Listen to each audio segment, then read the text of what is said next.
the Hammer Down Racing Report. And now your hosts, Scott Hammer, Ron Miller, and Jerry Keyser. Welcome, race fans, to the Hammer Down Racing Report for February 4th, show number 165. And I got to move this so that...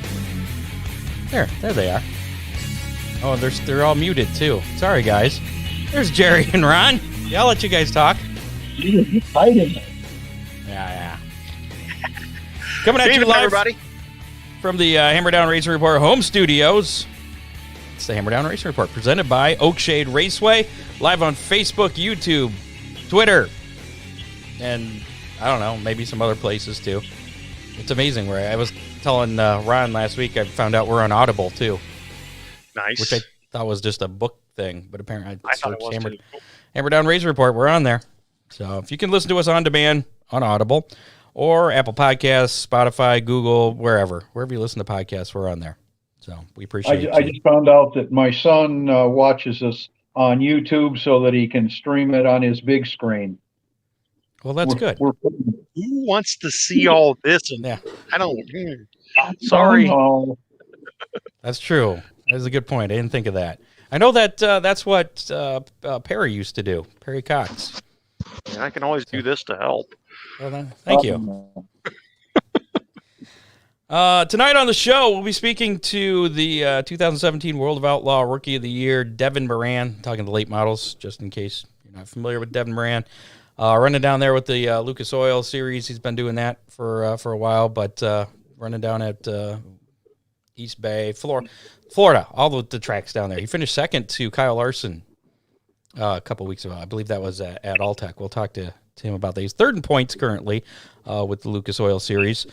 Also coming up a little bit later, we have a Hammer Down hotline, a couple calls to go over and discuss, plus a whole lot more. So if you want to call at some point, don't do it now. This is for later reference, 419-318-3081. It goes to a Google voicemail, so if you call now, it's not going to matter until next week. But anytime, feel free to call that number, 419-318-3081, and you're almost guaranteed to be part of the show. Almost. Guaranteed. Yeah. There was a couple of hang-ups that we had, so those aren't part of the show. Thanks to our sponsors, Oakshade Raceway. Of course, we're the fastest meet to race, anxiously anticipating their schedule. Hopefully, maybe by the end of this month, that'll be coming out. I know we do have at least the birthday race date. It's up on the website, oakshaderaceway.com, July 17th, I do believe. Part of the UMP Summer Nationals, Dirt Car Summer Nationals. Got to thank Real Geese Silhouette Decoys, the most technologically advanced goose and duck decoys ever produced, and they're manufactured in the U.S. Check out realgeese.com or call 419-800-8100. Also, Millstream Speedway, set to return to racing action on February 20th now. That's when they're going to kick off their season. A little bit postponed Hangover race. Hangover 2, I should say. Make sure to follow them on Twitter or Facebook, or both, really. MillstreamSpeedway.net has the links to both. And their schedule a little bit delayed. Scott Warner, the promoter, a little bit preoccupied with some family issues, so that has been slightly delayed as well. He's under a lot of pressure. Big D's Pizza and Clyde, Super Bowl weekend. I mean, what about pizza? They got pizza and wings. Yeah, burgers. The Big Nut Burger. I know it's go. pro football, but you can still think about the Buckeyes. 419-547-1444. You can. They have indoor seating available yet? No, unfortunately. We were going to go there, but yeah, he pulled out all the seating. Just carry out and delivery. Behind them. Maybe a little delivery to you if you're special, if you're nice to Dean. Speaking of over there, Ron Miller Race Cars up there in Lambertville, Michigan. Give him a call, 734-856-7223. His phone works better than his internet, so that's all good. And he also works on cars very well. Race cars, parts, safety, equipment, service, everything a racer needs. Are you super busy at this point, or you got some room in the shop? I know there's a trailer we've got scheduled in to repair. Other than that, a car came in last night, quick body job. We're staying busy, that's for sure. Yeah, right now I don't know that I can get to my trailer with the snow that's falling out there. A little difficult. I need a 4-wheel drive truck. I have to borrow somebody's.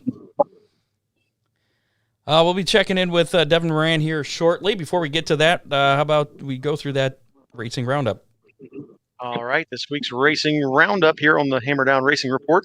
Lucas Oil late models in action with New Mexico native Stormy Scott racing to his first ever career Lucas Oil late model victory and his very first dirt late model victory ever last Thursday night at East Bay Raceway Park. 2017 Series champion Josh Richards survived a caution-filled makeup feature to earn his first Lucas Oil late model dirt series victory of the season at East Bay. Played later that night.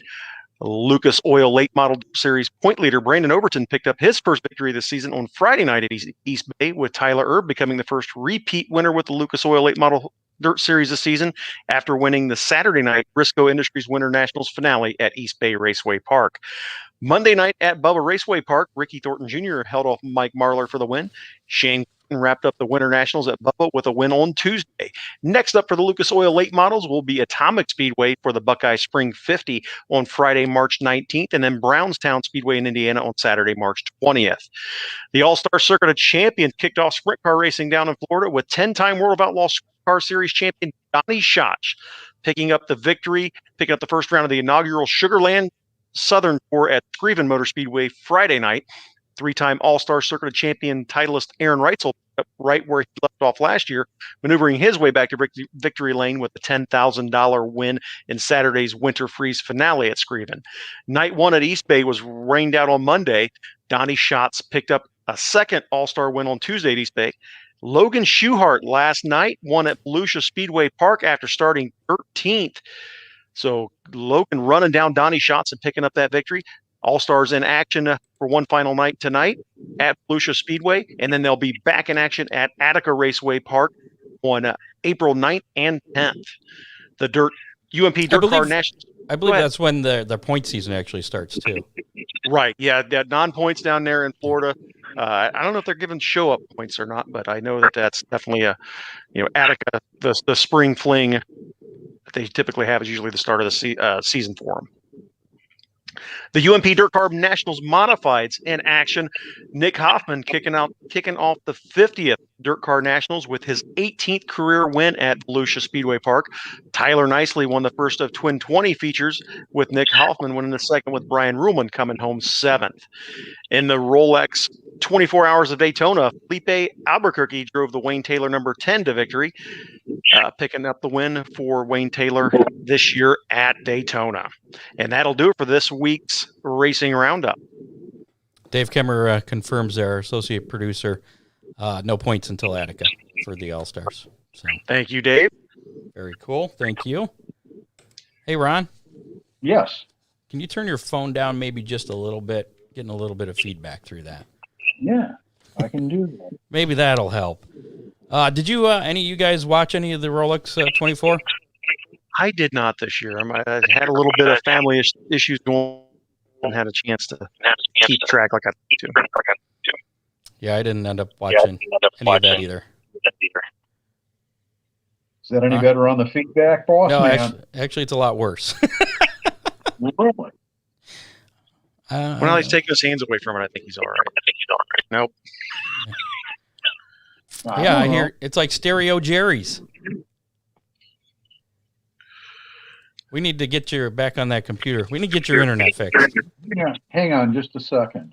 Okay. Real quick while we're waiting on Ron, I do want to point out something news that came out yesterday. Jeff Gordon has Is this breaking news? This is fairly breaking news. They made it a big deal through the Jeff Gordon Foundation. Breaking news. The charity foundation. Champion is to delve into another unique venture that helps kids fighting cancer. The Jeff Gordon Children's Foundation announced on Wednesday that they are selling tickets at www.camaraforacure.org, priced at $100, to win a one-of-a-kind 2021 Chevrolet L1 1LE Coupe. They're only selling 15,000 tickets. They're going to be on sale from the 3rd through the 10th. It's got custom gold accents, brake calipers, which is the color referencing childhood cancer awareness, Also, it's got the brake calipers feature the Jeff Gordon Children's Foundation logo on them. The car also has an engine plate with the organization's logo and specifies that the vehicle is one of one in existence. The Camaro is valued at a $76,930. They're also going to give you $10,000, I'm assuming, to help with the taxes. It's a supercharged V8 engine, 650 horsepower, 650 foot-pound of torque, and the 1LE Extreme Track Performance Package. Again, head to CamaroForACure.org for a chance to buy a ticket for that raffle from the Jeff Gordon Foundation. Where'd you find that news? That came off of JeffGordonFoundation.com. I posted it to There's a video to go with it on YouTube, the whole 9 yards. Gotcha. Every time I unmute Ron there, we get some bad feedback. Not sure what's going on there. Technical problems. I know you were talking a little bit about Oakshade's schedule. I did want to update fans. I spoke with Stephanie at Lima Land tonight. Lima Land, as of right now, is a go. The official schedule still has some details worked out. Right now, I know that the NRA Sprint Invaders are set to hit Lima Land on Friday, May 7th. Right now, that's the first date I know of. Keep an eye out. As soon as the schedule becomes available, I'll make sure we break it right here on the Hammer Down Racing Report. That's good to know. I know there's been... Do you know if the college is open down there? College is open. They just announced, however, graduation will once again be virtual this year due to COVID. Now that is subject to change, of course. If things happen and state starts opening everything up, we may do. They may do something a little different. But that's something also that we discussed today. They just have to be so careful with in the racetrack being united to make sure they don't misstep and cause an issue with a super spreader event or anything like that.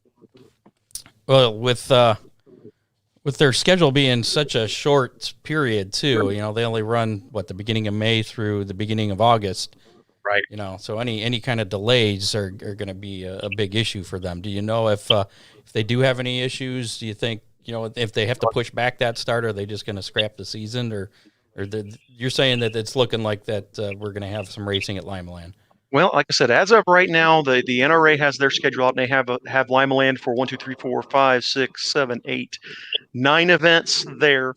So everything else would be, either a non-wing race. I know we got a couple other events they're working on for this year, but the season as of right now is a go. It's just a matter of looking to see what the limitations will be as far as fan attendance, things like that.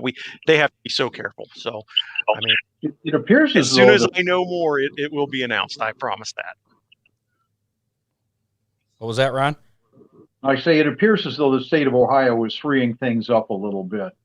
And that's good news for everybody, especially on the racing side. I did see there also the Columbus Blue Jackets applied to have a little bit of restriction lifted on their fan base for hockey games down in Columbus. So cross our fingers, that's a good step in the right direction for sporting events across Ohio. Fingers crossed. So, hopefully. The feedback issue any better? A little bit, yeah. Yeah. I think my wife's phone was somehow picking it up, and I don't know. It's that modern technology. Yeah. While we wait for Devin here, I just texted him. Hopefully we'll get him on here shortly. Let's go through some of the racing news here. The Great Lakes Super Sprints have released their schedule for the the Super Sprints, the Traditional Sprints, and the Lightning Sprint Series. You can check them out at greatlakesprints.com. Traditional Sprint schedule starts on May 7th and May 9th at I-96. I think that might be May 7th through the 9th. Boss Series is going to be in action there as well. Super Sprints start a little earlier. Their schedule begins at I-96 as well, but that's going to be on April 16th. See a lot of that guy up there this year. Talked to Steve Irwin last week. He's very excited about the Michigan Traditional Sprint Tour and the Great Lakes Super Sprints. So it'll be fun to see Stevie back up north around close to home. You're kind of small on my screen. I had to look here. It's all good. There we go. Steve Irwin and the there Flying Zero. one of my good buddies. Like I said, you had a chance to talk to him the other night over at Hillbilly High Bank, Tim Nichols, where he houses the simulators, and he's excited to get the racing season going. What's going on with that simulator series that you have? You want to talk about that? The General Tires Winter Nationals taking place every Monday night. The first 2 weeks are in the books. We got a bye week next week, and then the final 4 races will take place. Lots of great sponsors. I don't have them written down here at home. It's all that stuff over at Tim's, but I know General Tire, Super Clean, Wicked Cushion Esports involved heavily. The winner of the series is going to pick up a set of General Tires valued up to $2,000. So I mean, it's not just a set of 13-inch cheapos. I mean, you can get some nice tires for your truck or for your personal car. Then we're paying cash down the field for 2nd through 5th. Still picking up new sponsors for that. Talk to Dean Henry. I know he's wanting to get involved, like I said, with the issues I had last week with some family issues. Hadn't had a chance to get back to him. Looking forward to seeing get Big E's Pizza on board with that as well. So keep an eye there. You can visit Tim's Dirt Track Simulators on Facebook. Look up Tim Sims, powered by iRacing on Facebook to get more information. All right. Let's see if we're still getting some feedback there from Ron. Ron, you going to be talking about Attica? What's that? Just reading the Attica. I like that. It's a new track. Man, we're getting some bad feedback from you. I'm going to give Devin a call here. If you want to go through some more of the news there, Jerry. I sure can. Let's get back to it here. Joe Gibbs Racing announced today that it's extended agreements with driver Denny Hamlin and longtime sponsor FedEx with a pair of multi-year agreements. The terms of either agreement will not be disclosed currently.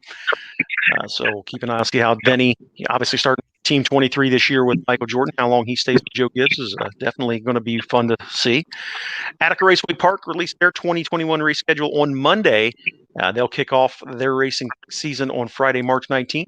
5 visits from the All-Star Circuit of Champions and a couple of World of Outlaws NOS Energy Drink Sprint Cars events dot the schedule with May 21st and then the Brad Doty Classic on Tuesday, July 13th. 3 Attica Oakshade Late Model Challenge Series events also on the docket on June 25th, July 23rd, and August 27th at Attica. You can get more about that at AtticaRacewayPark.com. NASCAR Cup Series opens its season Tuesday, February 9th at Daytona International Raceway for the Busch Clash. The Clash is a non-points race for last year's race winners and pole sitters. It starts at 7 p.m. on Fox Sports 1. The 2021 Sandusky Speedway tentative schedule is posted on their website. The season kicks off with the Spring Icebreaker Cavalcade on Saturday and Sunday, April 10th and 11th. The High Miler weekend is scheduled for Thursday through Saturday, July 22nd through 24th. The Josh Neff Memorial Race is scheduled for Saturday, August 14th. Hey, that's my birthday. And the Pops Clinic 30 is scheduled for Saturday, August 28th. Championship night will be Saturday, September 18th, with the Bev J. Cox Memorial Cavalcade being held on Friday through Sunday, October 1st through October 3rd. Looks like Chase Elliott getting back behind the wheel of a midget once again at Bubba Raceway Park for the USAC National Midget Series opener tomorrow and Saturday. Be fun to see how Chase does again in that Chad Boat entry, the CB Motorsports entry. Marco Andretti has been named as the latest driver for the Superstar Racing Experience Series.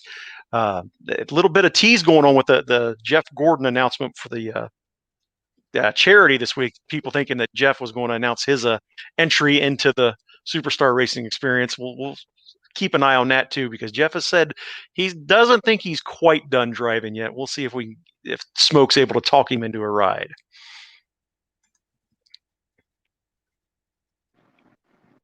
Looks like Scott's still. I forgot I muted myself. I said you're muted. Had an update on Devin Moran. I think his phone may have died, so we got Dean Henry on the case. He's calling his buddy there, so hopefully we'll have Devin here on shortly. So, and right. Ron, you sound better. I don't hear the echo. Of course, there were 2. Somehow I found another link that was open, and I killed one of them. All right. Not only fixing cars, he's fixing phones. Hey, does it all. For an old guy, I'm pretty tech savvy. Come on. I know. But everybody knows the phone you used to have. Have you shared what phone you have now with people? Or is that it's still a with secret? T-Mobile, and yeah. Well, I mean, you had the flip phone. That was like your thing. It's still laying on the deck. It's still laying on the deck of a race car out in the shop as a memento. You're like Gibbs from NCIS, using the old phone. Yeah, Blew that nose of your race car this year as a hood ornament.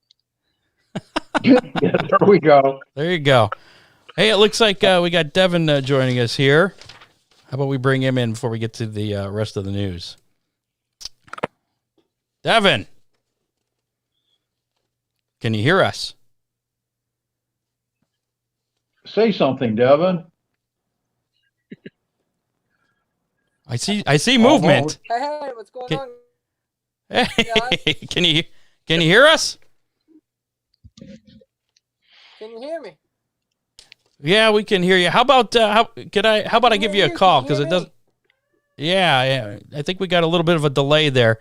How about I try and give you a call and we just do this over the phone, because it looks like we got a bad internet connection here. Okay. All right. Yep, that'll work. I'll get you. All right, man. We'll get you on the phone here in just a second. Having a bunch of internet problems. So we'll pull them up Must be on the snow phone. in the cold. Yeah, we're going to blame the weather. Blame the snow in the cold. Is that what it is? The snow? Yeah. Can you hear me now? Hey, we got you now. Sorry about that. Dang electronics aren't working for us, were they? I know. I told you could use your phone. It'd be just fine. I forgot to mention that you have to have a decent internet connection. Well, that's what's crazy. I have pretty good service, so I figured it would work, but I guess I was wrong. Huh. It's Florida. There's too many.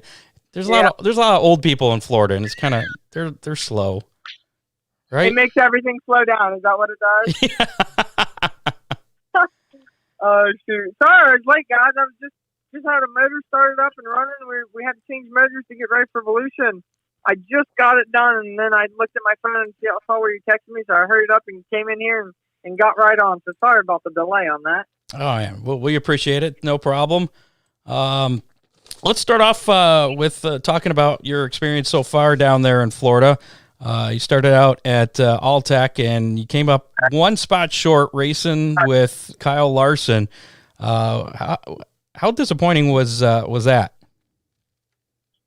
Honestly, not too disappointing. I mean, when you're racing against a guy of that caliber, for a lot of the race, we were on the same straightaways. And there towards the end, it was my first race back after my wrist surgery and stuff, and I was a little fatigued, so I fell out of the seat, to be honest, there the last 15 or so laps. But all in all, I mean, it was a good run. But to start out the year right after my surgery, not counting Kyle, but everyone else that was there, I mean, it was a stout field. So to come home with a second place finish at a track I've only been to one time previous, all in all, it was a good run, and I was happy with it, to be honest. Okay, what's this with the wrist surgery? So I actually broke my wrist last February racing in Florida. I fractured it through. There's 4 wrist bones, and it was my second one over called my scaphoid. I think that's how you say it. It's scaphoid, but works for me. It was fractured through. Yeah, I'm no doctor. I'm just trying to be a race car driver. But no, it was fractured through, so I had to get surgery in October right after the Lucas Championship was over. And I sat there with a cast on for 11 weeks with no movement or anything at all. And I didn't even think I was going to get a race at Alltech, to be honest. And 2 weeks before Alltech, I got my cast off, and the doctor said as long as I hit physical therapy hard, I should be good to go. And that's what we did. And to be honest, I still don't have much mobility and stuff, and it kind of stayed swollen.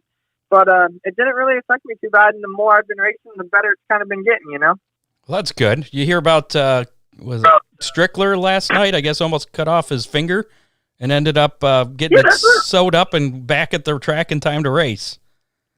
Well, that's what someone said. I think my girlfriend Lakia, she sent me showed me a picture that he had on social media where he cut his middle finger off, like halfway off or something. I didn't even know what happened. Was there what's the story behind that?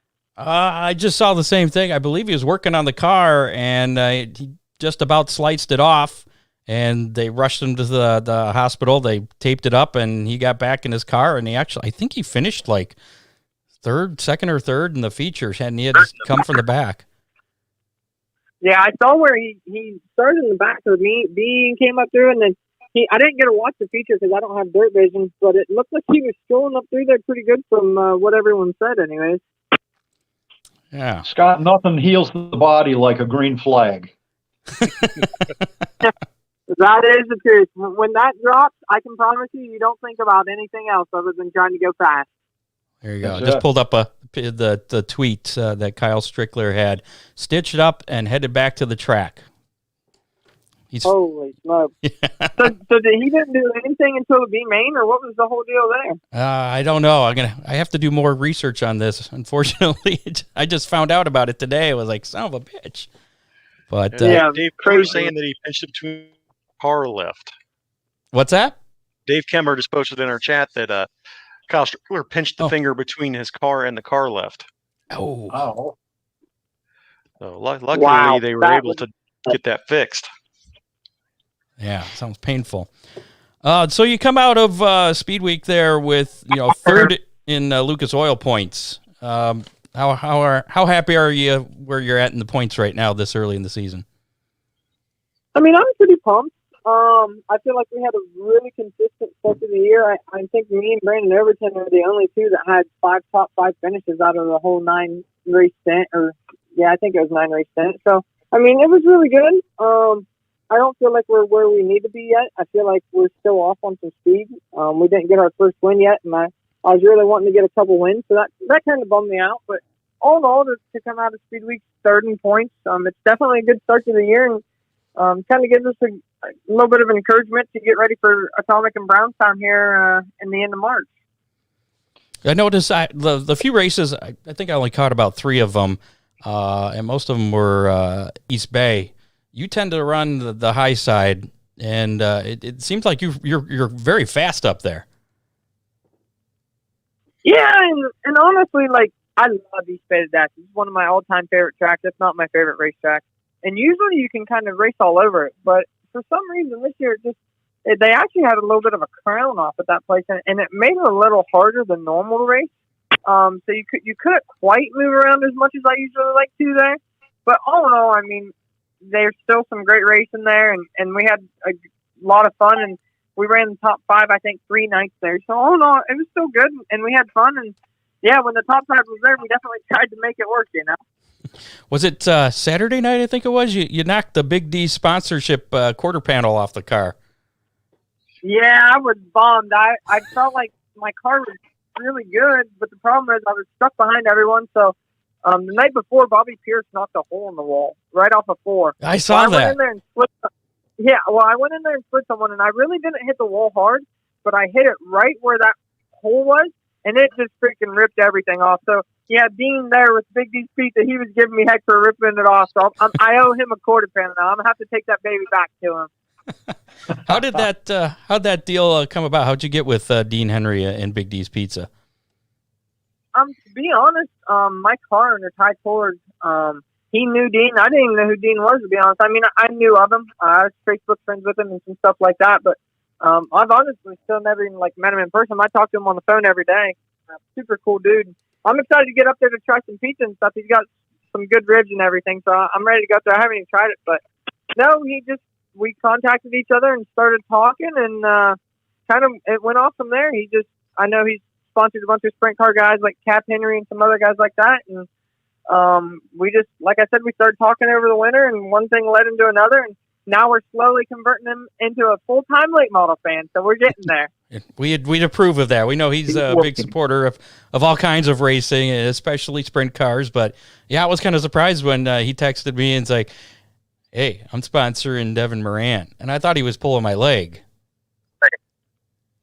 No, and that's literally, it was kind of just like that. Like, it was a last-minute thing. Like, we had the wrap completely done and ready to go, and then boom, it happened, and we got some of them Big D pizza stickers on there and slapped them on the quarter panel, and it was game on. And like, I mean, so far it's been an awesome relationship. I love sitting there talking to Dean about some stuff and racing. We were texting last night about the sprint car race at Volusia. I thought that was like a badass race last night. So we were talking about that, and Shoehart definitely stomped them in the ground there at the end. But no, just hang out, talk about racing, and like I said, once I get home, I'm heading up that way to get me some pizza for sure. Devin, is Go your ahead, dad doing anything with your deal this year, or is he staying home? So he's not down here in Florida, but I would say he is and isn't doing something with us. I mean, he's not like hands on as much, but I still sit there and talk to him day after day, and I talk to him for probably half hour a day, just picking his brain, trying to figure out what we do to get faster, and him picking my brain on trying to figure out what I need to do to be a better driver, and just different things like that. So he's not as much involved as I really wish he could be, but he still definitely talks to me every day and in my ear and trying to make me a better racer. So not hands on, but definitely still involved with my racing for sure. Does he critique your race? Watch the racing on the stream and then offer you pointers? Oh yeah, every night. I can promise you, if there's something wrong that I do, he is pointing it out instantly and let me know what's going on. Nice. Now, was the original plan to stay down there after the Lucas Oil portion of things in Florida? I know we talked, and you said your plan is now to stay down there for the Dirt Car Nationals and the World of Outlaws stuff next week, right? Yeah, and that's what we weren't even planning on doing it. On Tuesday at Ocala, we were going to come home, and we had a couple people, Terry and Marianne Wright, they're friends with Ty, and they wanted us to go over there, so they just said, "Hey, come on, let's go, let's make it happen." So we got a couple things done, and we got the cars washed, and I just changed the motors today, and we're heading over there, starting racing Monday, and we're going to race through the whole week. So I haven't been there in a couple of years, but like I said, that sprint car race last night was pretty badass. So hopefully we can kind of do the same deal. Hey, Devin, Jerry Keiser here. Been able to see a lot of your social media posts here as you guys head down to Florida. How neat is it for you to be able to interact with your fans with social media each and every week, and when you guys have get to have a little fun?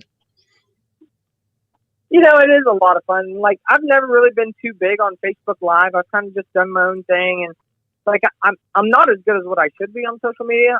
That was kind of my New Year's resolution, to try to make myself better on it. And now that I'm doing it more, like, I had a Facebook Live on the way down, me and my brother did, and it was a blast. We literally talked for almost an hour, and we had a ton of fun. And like at the end of it, I was like, man, I could have went for another hour, and it was a lot of fun. And then doing some of these videos, I have so many people that help me on this race team, and without these guys, I literally couldn't be able to do what I do. So I try to make it a two-way street for everyone. Everyone who helps me, I want to help as much as I can, because like, I don't think people realize how much I do appreciate when they do help me. So, and same with the fans. I don't think they realize like how much I appreciate when they're rooting for me and cheering for me and getting home my merchandise online or at the track or whatever. So like, it's pretty cool to be able to give back this way and talk to people and interact and do things like that. So, whenever I post videos or do Facebook Lives or even like talking to you guys on these podcasts, I love talking on podcasts and just hanging out and chilling with people. So people kind of know who I am.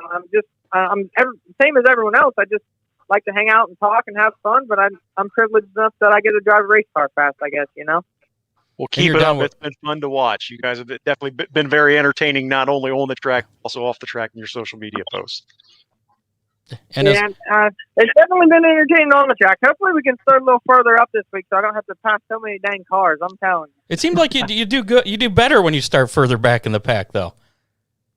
Yeah, I think you're right. I was talking to someone the other day. I started 7th at East Bay, and that was the night that I freaking tore the whole right side off. So, like I said, if I got to start 20th to run top 5, I'd much rather do that than start 5th and run 20th.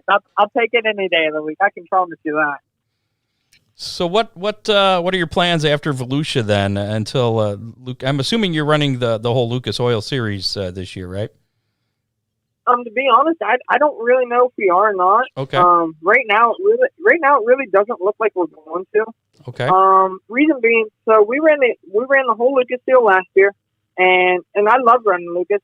Rick Schwally and all them guys, they do a great job with the series, and I can't thank Lucas Oil Products enough. They helped me on the race car. I use all of their chemicals and fluids and all that. But on the other side, it's just hard to do it. it was just me and my brother Wiley. Wiley's the only full-time paid crew guy on the team. I've got a couple other really great people that help me out, but they're all volunteers. So it's just me and Wiley in the shop all week, and it makes it tough for the simple fact that last year we started going downhill, and I feel like we didn't perform near the way we should have. And I think a lot of that was because we were just working to get done to get to the track. We weren't working to make ourselves faster each and every week. So it just, when everyone else is getting faster and you're staying the same speed, it just doesn't work out, So unless we figure out a way to where we can pay for a second full-time crew guy and have someone going up and down the road with us, I honestly don't think it'll happen. I think we're going to just do a lot of hit and miss shows. I know we're going to go to Atomic in Brownstown, and we're talking about going to Bristol for the second time around. And there's still a ton of Lucas races we're going to race, but we don't have a definite plan yet. Once we get home from Volusia, we're going to figure out some stuff and try to see if we can make it work. We're going to run it for a couple weeks after that at least. But other than that, I really don't know yet. We still got to kind of sit down and figure it all out, to be honest. Running any of those. A lot of Ohio and Michigan fans are wondering if you might catch some of the summer nationals this year. Yeah, and that's one thing we've talked about. We aren't going to run the summer nationals, but if we do end up not running the Lucas deal, I know there's a couple weeks. We might go out for 2 weeks or so. I don't even know if they've released the schedule. I haven't seen the schedule Schedule's for it out yet, but is it? When did they release that? It's they have it. They kind of are doing what they did last year, where they have 2 sections of it. I guess you could say it starts June through July. Then they take a break, a couple week break, and then I think it's the end of July and into August. And there's a couple. Oh, really? They got quite a few Michigan tracks again this year. So yeah, I might have to venture out into Michigan. I've had some decent success. We went to Merritt a couple years ago with the World of Outlaws, and I had some pretty good runs. I ran, I think, 3rd and 4th or 3rd and 5th or something up there, and it was actually pretty racy when we were up there. So we might have to sneak up to that Michigan region, hang out with some of them guys. Even though I'm a major Buckeye, go Bucks, but we'll go up there and hang out and do some racing with them for sure. I believe the finale is at Merritt. I think Tri-City the night before, and then Merritt is the final night. But really, I have, like I said, I haven't even seen the schedule, so that surprises the heck out of me, to be honest. But just came out last week. Said, you were a little busy racing, so you probably didn't see it. Well, yeah, that and our service at East Bay was horrible. I was away from the world for an entire week, so sometimes it's kind of nice, to be honest. Just kind of go do your own thing, and it is what it is, Nice. I think I saw you wearing a Cleveland Browns hat one of the nights at East Bay. Go Baker Mayfield. Okay. Yeah. So I was thinking that this is like the first time in years that I'm also a Browns fan, and I can admit that now without feeling like embarrassed. But yeah, it's you can. Nice. Just take that in. That's nice, ain't it? Yeah. Yeah, it was like, hey, he's got a Browns hat on. That's cool. You don't normally see that. But now you don't have to feel ashamed. Yeah. And to be honest, so when I was younger, I was a Green Bay Packers fan. I've loved football my whole life. I played football from when I was in 1st grade till I graduated high school. And I'm an avid football fan. Like I said, I love my Buckeyes. But when I was younger, I actually loved the Green Bay Packers. I'm a major Brett Favre fan. He's my all-time favorite NFL player. I've got fat heads of him, and I've got all of his jerseys. I've got all kinds of stuff. But he retired, and I don't know. My dad's always been a Browns fan, so I've slowly transformed into that. And about honestly, when I really started becoming a Browns fan, was the horrible 2 years when we were 1-31. So it kind of sucked and was depressing. It was like, man, you didn't even look forward to it. But this year definitely changed it around. So we all get together at my parents' every Sunday during the football games, and me and all my brothers and dad, and we all watch the games, and we have a pretty good time. So it was definitely a lot of fun this year for sure. Cool. Your family owns Muskegon County Speedway, right? Yep. So my grandpa, my dad's father, he's owned it since I think 82 or 84 or something. I'm not for sure the exact date, but he's owned it for that long. And then my dad's actually promoted it for the last 4 or 5 years. Him and my brother Tristan. My brother Tristan, he does a lot of promotions. He's actually the one that's been helping me out on some of my social media stuff. Him and my girlfriend, Makia, she runs my Twitter most of the time, but him and my dad, they run the Camden County Speedway, and they're getting all their schedule stuff figured out for this year. So they're doing some big things and some cool stuff there. So I'm excited for all that to come out for sure. Do you help them out at all in any of that, or you just concentrate on the racing thing? I really like to. I love working at the racetrack. We've got our own go-kart track that I can sit there and do track prep on and screw around on and have fun. That's kind of my stress reliever. I can go sit there and work on the racetrack and do stuff like that. And I do like to help, but at the end of the day, I'm so busy with my racing and stuff like that. It makes it tough to go over there and help because we work all day, and then when you're just ready to be done and go home, that's kind of the deal that happens. But if we got an off week or like on a Sunday when nothing's going on, we definitely go over and hang out and help and do whatever we can, you know. Now, you have that track, but you say East Bay is your favorite. Why is that? Well, usually it's because of the racing. There's not many places in the country that you can have a 30-lap race and you can start 24th and win. And that's literally one of the only places that you can.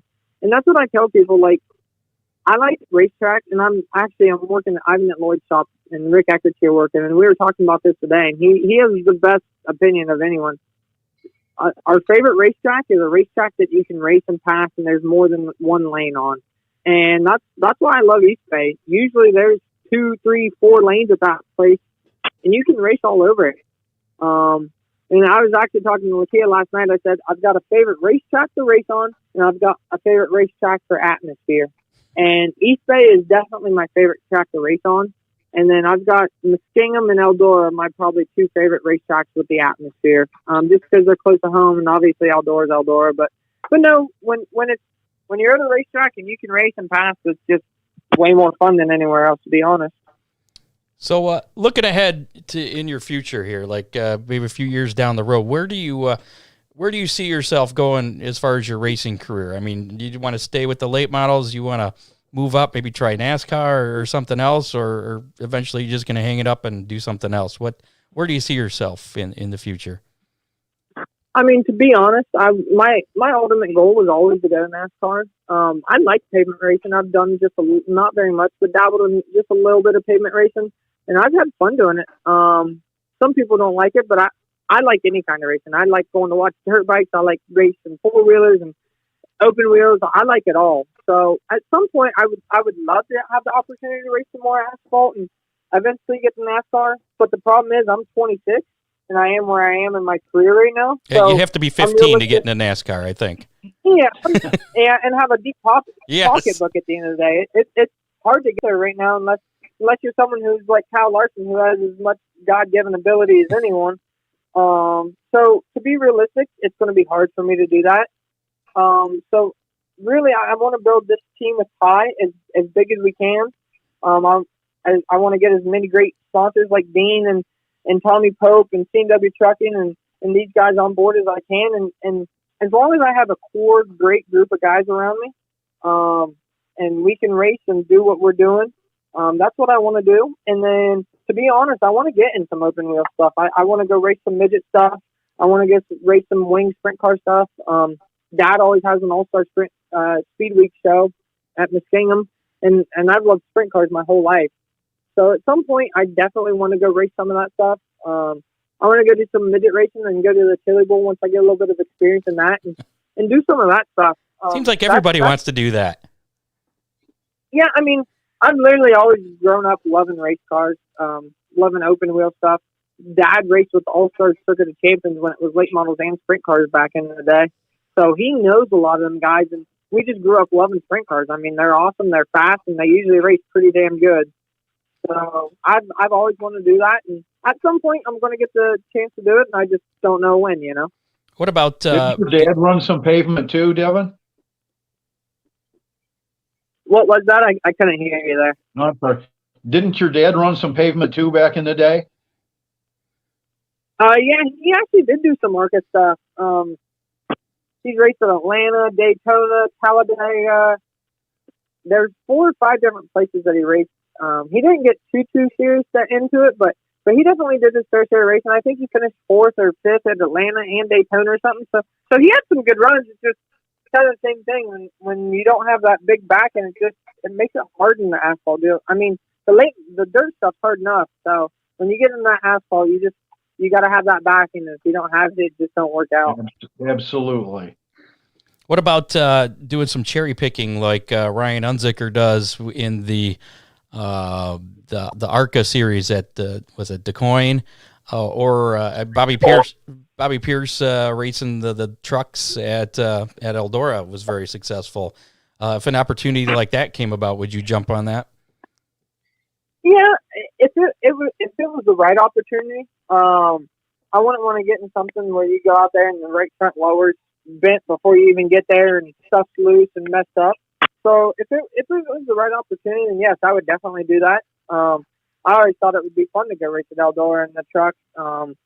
They're just big and slow, but they race pretty dang good on that place. And we sat there and watched it year after year, and I went and hung out with Bobby and Tyler Reddick when they were racing there, and it was a lot of fun to do that. And really, the crowd's massive, and I know everyone's watching on TV. So if I did have the right opportunity, yeah, 100%, I would definitely go do that.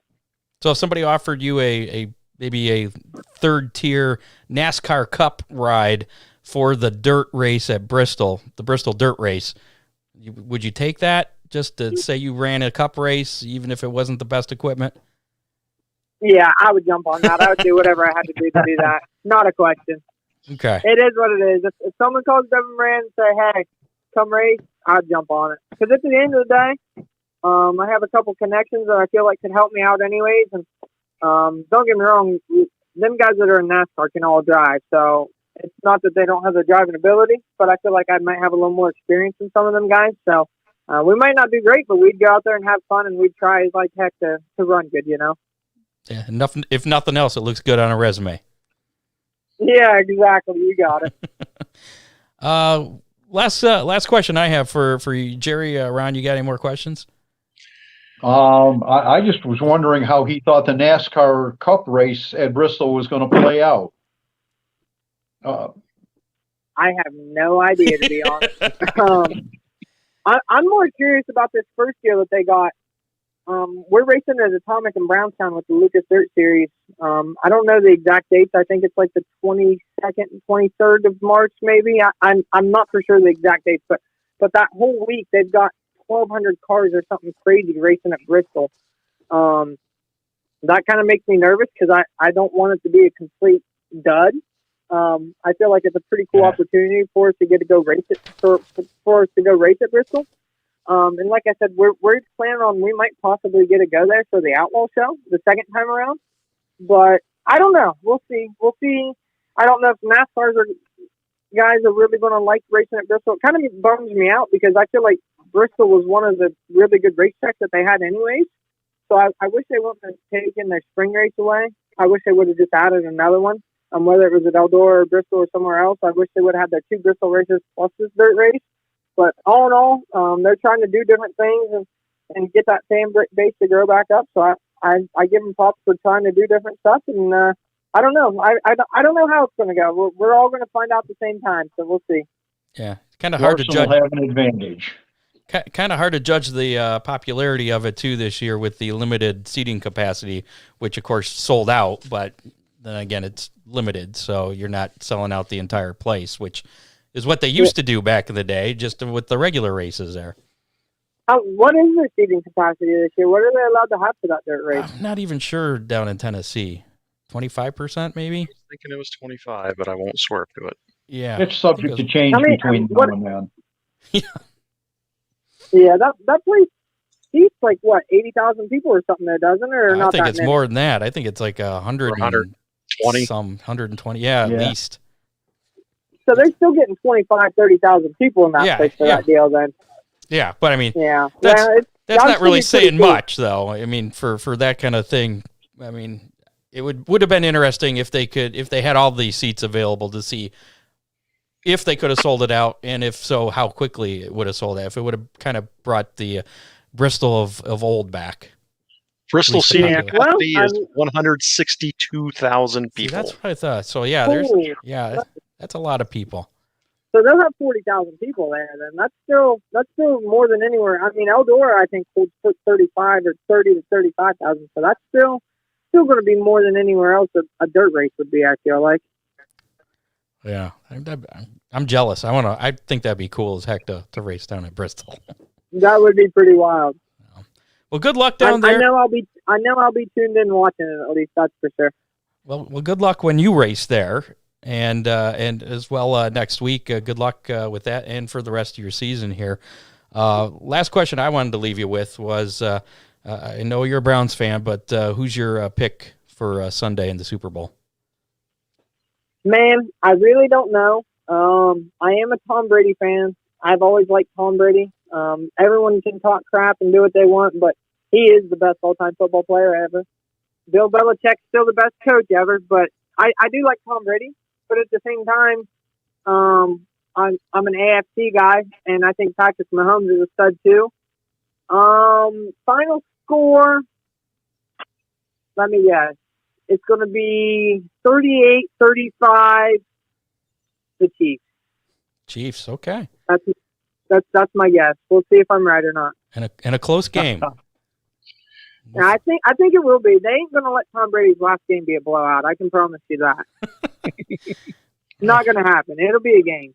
Any other sponsors you want to throw a shout out to other than Big D's? Yeah, first of all, I just wanted to say thanks for letting me get on and hang out. And sorry again that I was a little bit late. I was just it's craziness down here trying to get ready for Volusia, so I do appreciate you guys staying with me and letting me get on and hang out. And we're definitely going to do this again sometime, I hope. But on top of that, obviously Dean and Big D's Pizza, they jumped on board this year. And if you're ever up towards Attica or Fremont Racing, make sure you stop in there and get some pizza or ribs or anything else they got. Like I said, I've never been there yet, but I'm going when I get home, so I'll let everyone know that it's going to be as good as I'm hoping it is. And then it's good. You've got Thomas. Is it? Have you guys been there quite a bit? We've had it delivered to us at the studio once, and I was there another time. So I've only been there a couple times, and both times everything was great. Well, perfect. Maybe when I get up there, I'll have to get a hold of you guys. We can go and get some pizza. How about that? All right, sounds like a plan. Perfect. But no, I got Tommy Pope's Construction. He's been on board a couple years, and C&W Trucking, Doug Curlis and them guys, they're really helping out this year. I've got my Fox shocks with iBox springs. I've got a great package with them guys. Aki Force, Keith Berner and them guys from Millersburg, they do a great job. And Keith is so hands-on. I can't thank him and Brent and JB and Chucky and all them guys from Aki Force. I've got Justin Chance with Innovative Graphics, making my car look good this year. We changed it up, and I didn't know if I liked it a whole lot, but I think it looks pretty awesome on the racetrack. So he's doing a great job. We've got Paul and Haskell, Polymer Services, M&M Painting and Construction. I want to thank Alan Murray for everything he does for us. There's so many other people. CarSourceAuto.com. Dan does a lot for us, so I want to thank him. VP Race Fuels, FK Rod Ends, Lucas Oil Race Products. Like I said, we run all their oil, rear end grease, all their lubricants. We run all their stuff. So I want to thank them. And then just everyone else, all the product sponsors who help us. Strange Oval Axle, Winners Rear Ends, PRC Radiators, Arizona Sports Shirts for having all my merchandise. Make sure everyone goes on to DevinMoranRacing.com and checks out all my merchandise. I've got it all online. I've got all brand new stuff. And if you're going to be down here at Volusia, head over to the merchandise trailer. We're not going to open it until Friday, but make sure you come check out what my girlfriend Lakia has on sale, and we'll go from there. And once again, thank you guys for having me on. Well, thanks for coming. Do you have all those sponsors written down, or you do that from memory? No, I just did that from memory. I'm missing a couple. There's a couple new ones that I've got this year that I'm still missing, but I'm working on it. I'm getting closer. All right. Well, we'll see. We'll see if your Super Bowl pick was right. I'm going with the Tampa Bay. For some reason, I can't say Buccaneers. You're going with the Bucs? I'm going with the Bucs simply because Kansas City beat the Browns, and I'm not happy about that. So. Hey, we were close. We about got the job done. I've got a couple Kansas City friends, and they were literally scared. We had them scared, so at least we did something this year. Yeah, I thought there was a chance there, but we need a little help on the defense. Maybe next year. Yes, we do. Hopefully we can get a healthy defensive backs and some better linebackers. Absolutely. Sorry, Max Wilson. Oh, I'm supposed to ask you to come to Oakshade this year, too. If you get up to Northwest Ohio, we'd like to see you at Oakshade. Hey, listen, I love going to Oakshade. I won the Barney Old. No. What did I win? Was it the Barney Oldfield I won? Yes, it was. I think it was, yeah. Not the birthday race. But it wasn't the birthday race. It was the Barney Oldfield I won up there one year. Yeah, I mean, that race was awesome. They had the track, like, there was actually a cushion on it that night, and we could race all over that thing. So when that place is right, I definitely love going up there and racing. And if we get to go up there, hopefully it's good for us. July 17th, the birthday race. 10,000 to win. Is that what it is? Is it going to be a Summer Nationals race still? Summer Nationals, yep. Yeah. Perfect. Well, I would say there's a good chance we'll be up there. Hopefully they have it juicy for us and we can do some racing. All right. Looking forward to it. All right. Thanks. Sounds good. Thank you guys again. Yep. Thanks, Devin Moran. Thanks, Devin. Hey, have a good one. Bye. Yep. See ya. There you have it. Devin Moran, late model driver extraordinaire. Want some updates from Volusia? Yes. What do you got? In qualifying for the All-Star Circuit of Champions, David Gravel quickest with a 13.229. Heat race number 1 won by Logan Schuhart. Heat race number 2 won by Danny Dietrich. Heat race number 3 picked up by Casey Kane. Heat race number 4 won by Donnie Schatz. I like how you just jumped into your announcer voice there. That was awesome. Habit. Coming up a little bit later, we have the Hammer Down hotline again. That'll be shortly here, as well as how many and your chance to win a Big D's pizza. Before we get to that, actually, we got just a couple more news items here. But I wanted to ask you guys before the show which of the how many's we should do. I had two how many's. I don't know, Jerry. You saw in the prep there. Do you have a preference? It's that time of year. I think you need to go with a Super Bowl. Okay. All right. We'll go with the Super Bowl one then. We'll talk about that a little bit later. Your chance to win a Big D's pizza. Back to some news here. I think we left off just before the Matt DiBenedetto news. He along with Devin Moran is trying to nail down a Chili Bowl ride for next year. It seems like the Chili Bowl. I'm looking too. If anybody knows of a midget, I'm available for next year for the 2022 Chili Bowl. Ron, what about you? On there. Absolutely. Have you ever driven a midget? No.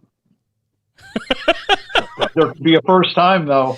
All right. Well, there you go. All I've three never of driven us. a midget, but I have interviewed Rico before. Okay. That's wrong. That's so wrong. Next year, we'll be at Chili Bowl. All competing, maybe. Anyways, Matt DiBenedetto is trying to nail down a Chili Bowl ride. So we might be fighting him for finding one.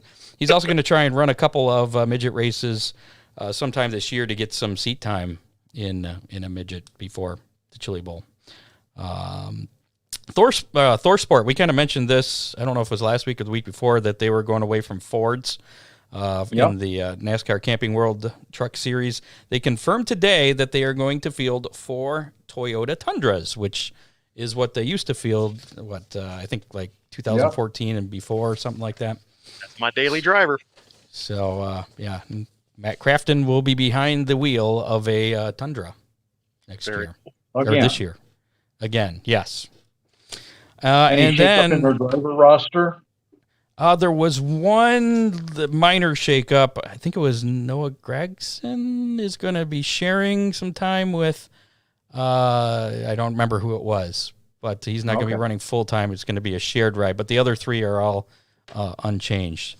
And finally, and some of you may have seen this on social media, that on Monday we had lost this driver here. I actually ended up racing. This was from last summer, was it not, Jerry? Yes.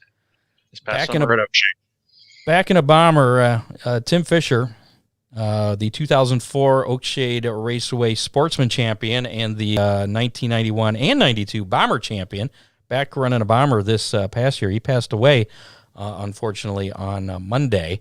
And one of our Hammer Down hotline calls actually has kind of something to do with this. It wasn't a direct mention, but so very nice guy. And I think the only time I actually beat him on the track, I was telling you guys before we came on, was when I saw parts flying out from underneath of his car. I think that was the only time I actually passed him. I mean, he was still racing, though. He didn't pull off the track. He was still out there. So tough loss there for the Oakshade family. And no comment from you guys. Okay. We'll No, move on. Very sad. It's Tim, just longtime sad. competitor. He was a super guy, and spent his whole racing career around Oakshade and that area. Huge loss. And he was a young un compared to you. Most people are, Scott. Tim Fisher, I believe, was 62. So, and after that sad bit of news, how about we go to some happier news with tonight's How Many? How many? Last week's How Many was actually car number. The winning car number in last Friday's All-Star Circuit of Champions feature, and that winner was 15. What was that? Shots? Yes. Who that was? Yeah. And Ron picked 14. So he was closest by virtue. Yay. We had 3 online choosers of the number 14. I don't know if that's correct English or not, but we're going to go with that. And so we put their names up on the Big D's pizza wheel. There you go. So there you go. Chad, I can never pronounce his name. How do you pronounce his name, Ron? Kootsley? All right, we'll go with that. Kootsley. John Young and John Deere all guessed 14 as well as Ron. So here we go to pick the winner of a Big D's pizza for last week's How Many? Anybody but John Young. Anybody but John Young. It's going to be Chad. Yay, Chad. Chad got himself a Big D's pizza. Make sure to get a hold of Dean Henry. If you don't know how to get a hold of him, I can point you in the right direction there. This week's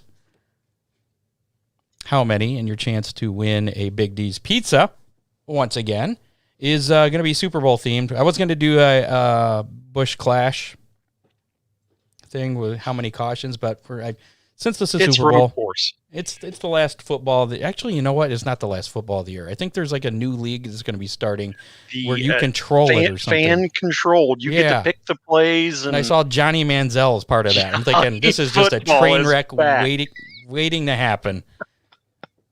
Okay, let's see what happens here.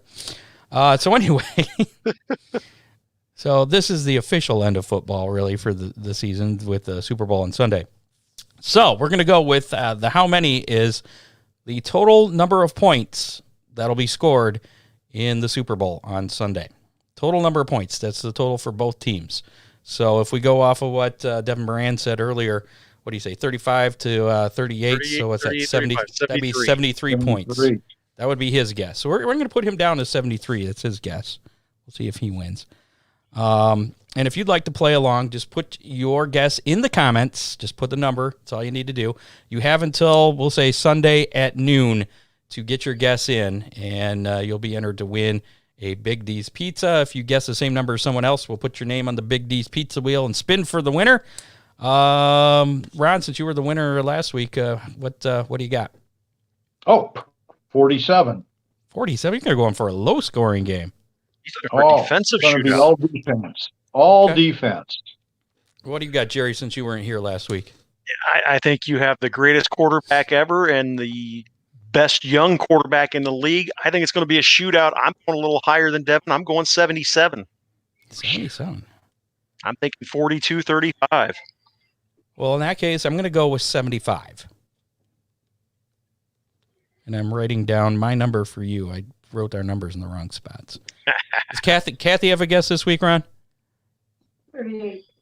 Ooh, she's going lower yet. 38. 38. It's going to be a couple field goals, and that's it. Oh, look at that. My dad's got 84, so that's the highest I've seen here. Yeah, it has the potential to be that kind of game. Good go. Either way, we shall see. If it was the Browns playing, I would say it's going to be a high-scoring game because they have no defense. But I don't really know that much about the Buccaneers and the Chiefs. So we'll find out Sunday who that winner is. We'll announce it again as next Thursday. Yeah. Old guys rule. I don't know. That Patrick Mahomes is something else. I guess I am rooting for the old guy. You know, I'm not a big Tom Brady fan. I think he's a little strange, actually very strange. But, I mean, you can't deny what he's done. You know, you got to give him some credit there. And the fact that he went down to, he left Tampa Bay. He left New England to go down to Tampa Bay where it's warm. You know, so he's pretty smart there. And then to actually bring that organization with Gronk. Gronk's a weirdo too. I hope he doesn't hear this because he'll probably come kick my ass. But I'm sending him a copy of this video. Well, yeah, I appreciate that. Great. But yeah, I mean, those two they've taken the Tampa Bay Buccaneers to this point. I've always been kind of a Tampa Bay fan. I think my parents took us there once in the 80s, and we were going to go to a Tampa Bay game, but it was sold out. We were on vacation. I was a little kid. Anyways, I digress. That was the first place I ever went in Florida was Tampa Bay too. So I kind of get it. But my best friend that I was stationed with in the Navy is from Kansas City, and his family, their youngest son is actually an altar boy at the church with Harrison Butker, the kicker for the Chiefs. They're friends, the family friends, and so I root for the Chiefs for them. And it's always been it was heartbreaking for the Browns to lose to them. So you know more about them than I do. Just a little. Okay. And Patrick Mahomes is something else. Like I said, he's another one. I think I don't like him because of the commercials. Was it State Farm or something? State Farm. Patrick Price. Yeah, the Patrick Price. I can't. We're done. You want the Rodgers rate. I can't see Scott sporting the Mahomes haircut. I want the discount He's double check. halfway there. He's halfway there. Come on, Ron. All he needs to do is just grow a little fluff on top. I just shave the sides. There you go. Yeah. All right, I think it's almost time to get out of here. Oh, we still got the Hammer Down Hotline coming up here. Not quite done yet. Upcoming races, of course. What do you got? Wait, there's more. No, just real quick for everybody. If you're in the Hancock County area, level 1 snow advisory has been issued, so be careful out there. Roads are getting slick.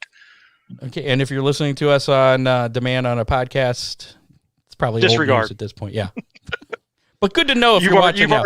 If you're watching us, in the ditch and got out. If you're watching us on your phone while you're driving, good to know there's a level 1 snow emergency. Drive a little safer while you're watching us on the phone. Nobody would. Not that we condone that. Yeah, we do not condone that. Pull over and watch us. Hopefully you have a shovel so you can dig your way out. Saturday, February 20th, that's the rescheduled Hangover 2 race, whiskey stock, moonshine stock, champagne stock. That's at Millstream Speedway. That's an early start. Gates open at 9, racing at 1 p.m. And it sounds like with our forecast coming up that the track's going to be nice and frozen for that. Hopefully it remains that way. What is that? That's 2 weeks from Saturday, isn't it? So it's coming up. Yeah, because a weekend after the Daytona 500. And I believe Millstream Speedway will be having a Facebook Live either next Wednesday or the following Wednesday. I haven't heard from Scott, so I'm not exactly sure yet, but I'm sure it'll be posted on their Facebook page, so make sure to follow them. Happy birthday to our associate producer, Dave Kimmer. I forgot to mention that. He celebrated birthday earlier. He's a birthday boy. Happy birthday, Dave. Also, shout out to Matt Swander. I haven't heard too much from Matt. He hasn't been notoriously active. Quiet. Yeah, it's kind of strange. He must be up to something. Next week on the show, I don't know. I don't have anything official yet. Maybe we'll see if we can get Brian Rollman on. He's down there racing his modified in Florida. So we'll see about that. I got some cool things in the works for upcoming shows. Nothing confirmed yet. Can't really divulge at this moment. But before we get out of here, let's check out this week's Hammer Down Hotline, which I have to figure out where we're at. Here it is. All right, here we go. Again, if you want to be part of the Hammer Down Racing Report, all you got to do is call that number, 419-318-3081. That's 419-318-3081. I got to say that for those you listening on the podcasts on Spotify or, iHeartRadio, whatever, because you can't see the picture that's on the screen of our Facebook Live. So there's that.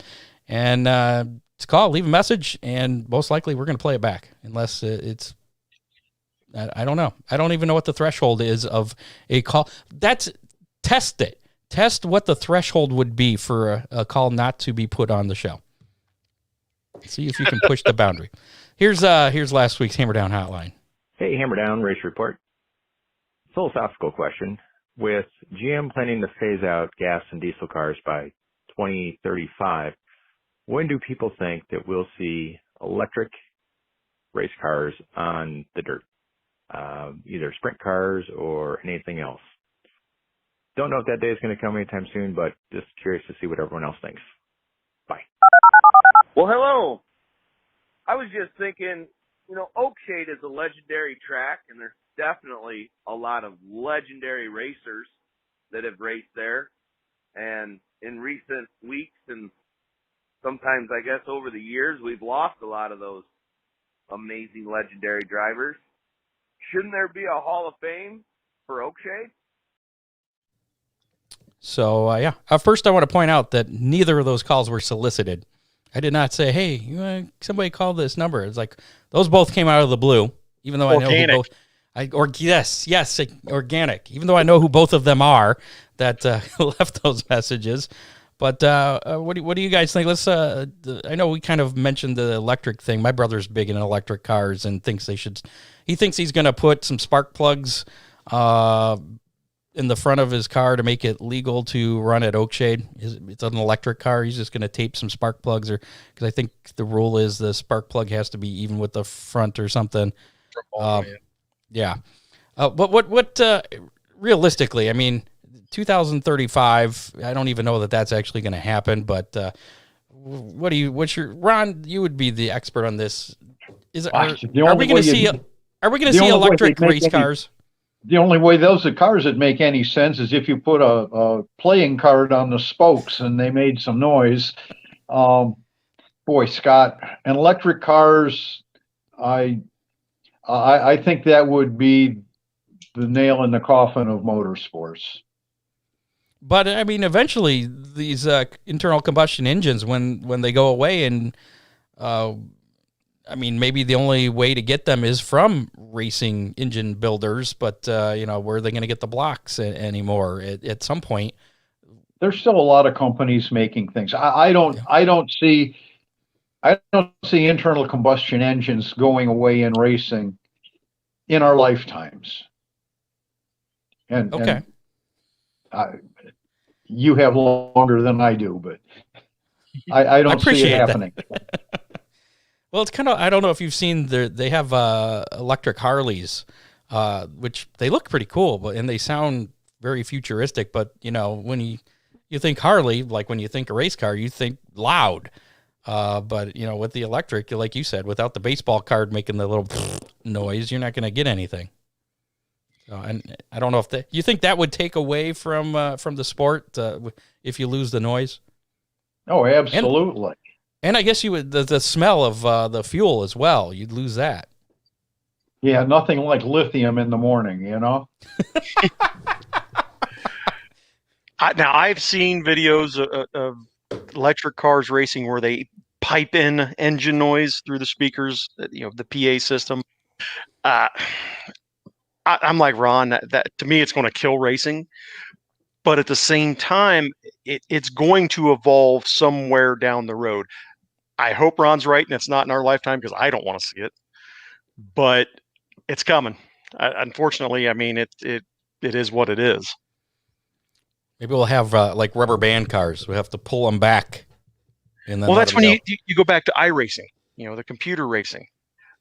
I know it's a video game, but at the same time, I'm going to tell you what, the iRacing is one of the coolest things I've ever seen. The competitiveness, you got to spend money to be good. You got to have a good steering wheel. You got to have good pedals. I mean, there's guys that are spending $5,000 and $10,000 on their rigs, and that's more than my race car. Yeah, exactly. And these guys are spending it to play a computer game, but then you got to pay to subscribe. But they're starting to build events up that pay big money. So that's another direction that racing is going to go. And some of those guys that have been playing iRacing, and some of those guys have actually picked up rides in real race cars because of their iRacing experience. So, well, and here's another thing too. I mean, with iRacing, obviously, if you get in a crash, it's a lot cheaper to come back the next week as opposed to a regular race car. But back to the electric thing. Picked up rides in real race cars because of their I hear you again. Experience. So, is that you, Ron? What are you doing? I'm so confused. The other thing I was going to mention was, if you get in a wreck and you got these batteries, I mean, I'm guessing there maybe at some point in the future it'll be a lower My risk audio of went fire. away, Scott. I can still hear you. You can't hear us? Hi, Ron. All right. Well, we'll keep going. The other thing was the Hall of Fame that was mentioned for Oakshade. I know some tracks have Hall of Fames. They even have the museum thing at Fremont as well, which is pretty cool. But I mean, I don't know if somebody would have to start that. That's part of the track. Maybe I'll talk to. That's a heck of an idea. I mean, Yeah. there's a lot of guys that I remember from my childhood when I used to come up to Oakshade that my dad raced against. That I think would be great to honor them. Guys like Joe Durbeck, Rick Hahn. Joe Durbeck, yeah, a lot of those guys that were super racers, great weekly guys that supported Oakshade each and every week. It'd be neat to honor them and show the fans, where Oakshade came from.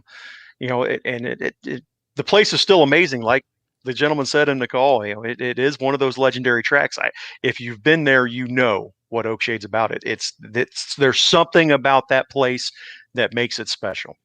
Well, maybe that's something maybe we can work on. And maybe that gentleman that left that call, Perry, could maybe get involved in that too, and maybe spearhead an effort. And maybe it doesn't have to be for people who've passed away either. I mean, yeah, guys that are still active. And there's an active guy that's usually down there. That's another guy with the same last name that I used to watch as a kid, Hillard, his first name. Yeah, he's still out there and kicking ass. So I mean, there's a lot of guys that definitely could be in that. So definitely something to consider. We lost Ron and he hasn't popped back in. I wonder if he's just given up and he's gonna get some dinner now. But yeah, so that's it. That's I guess it for this edition of the Hammer Down Racing Report. Thanks again to go for it. Yep, Check us out. Steal or watch your favorite podcast or listen to your favorite podcast. You can find me on Mondays at Tim Sims, powered by iRacing on Facebook with the iRacing stuff. Like I said, I'll hopefully have news from Limaland for you guys coming up soon as well. Scott, another great show. I think so. I think we got Ron back. Maybe. Can you hear us now? Yeah, I can hear you now. Yeah. I have no idea. We could hear you. The audio went dead. Well, did you want to get? We were just talking about the Hall of Fame before we signed off here for Oakshade and the possibility of that, and maybe that's another thing you could be part of. You're part of the Sandusky Hall of Fame. I am, and I look at Fremont, and they've got a dedicated building to that. It's really it's a good thing, and there's a lot of history in those racetracks, and Oakshade's certainly one of the tracks that has a lot of history surrounding it. So. Yeah, I think it'd be a wonderful thing, and it could start off small and go from there. But there's some really impressive people that have dedicated a lot of their lives to racing at Oakshade. Well, I nominated Perry to get with the proper people and make something happen there. We could start with one of the outhouses, drain it, and it could grow from there. It doesn't have to be huge. I'm picturing that now. I'm going in there and just seeing these pictures of faces while I'm doing my business. Each porta pot gets their own driver. So, I mean, how fitting would the first inductee of the Oakshade Hall of Fame be?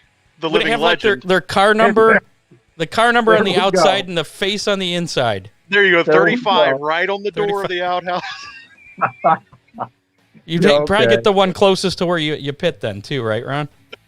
Yeah, that works for me. Boy, I just heard a snowmobile just went past the house. Nice. Aren't you glad you came back for this? Abuse. Yeah. Thanks again to our sponsors, Oakshade Raceway, our presenting sponsor, as a matter of fact. We're the fastest meet to race, and we're working on the official Oakshade Raceway Hall of Fame. Maybe we'll help try and spearhead that effort. Yeah, everybody's pointing everywhere.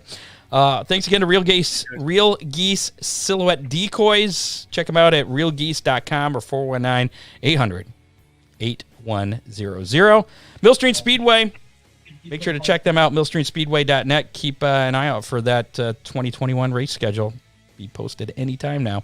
Also, Big D's Pizza in Clyde. Give them a call, 419-547-1444. This is the weekend for pizza. Super Bowl right there. Pizza, wings, burgers, ribs, like Devin talked about. Get a hold of Dean, head up there to Clyde, get you some of that great food for the game. And while you're doing that, you're also supporting great racers like Cap Henry, Devin Moran, everybody that he sponsors. And don't forget to mention the Hammer Down Race Report, because you're going to get 10% off your bill, too. Yep, you're helping support us, too, by supporting Dean. And, of course, Ron Miller Race Cars up there in Lambertville, 734 856-7223. So, there you go. Are you still getting the delivery? Give them my cell phone number, too. I don't know what the computer issues are doing, but if you try to call on the shop number and it doesn't work, feel free to use my cell, 419-279-0100. That might cause an issue if they call during the show, though, wouldn't it? Not at all. Okay, there you go. He's got his priorities straight. He'll hang up on them.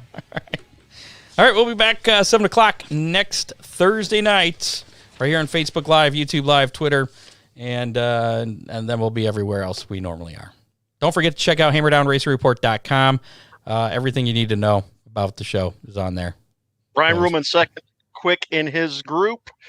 So look and see if Brian has a good run tonight. And we'll try and get a hold of Brian to see if he'll join us next week. He's not a big talker when it comes to being on shows like this, but we can kind of get him to loosen up, and then he's pretty fun to be with. We can get Veronica if he's at a loss for words. Okay. Veronica's never at a loss for words. All right. Well, let's get out of here. We'll see you next week. Yes, we will. Bye. Thanks, all. All right, everybody. You have been listening to the Hammer Down Racing Report, available on demand on iTunes, Google Podcasts, Spotify, or your favorite podcasting platform.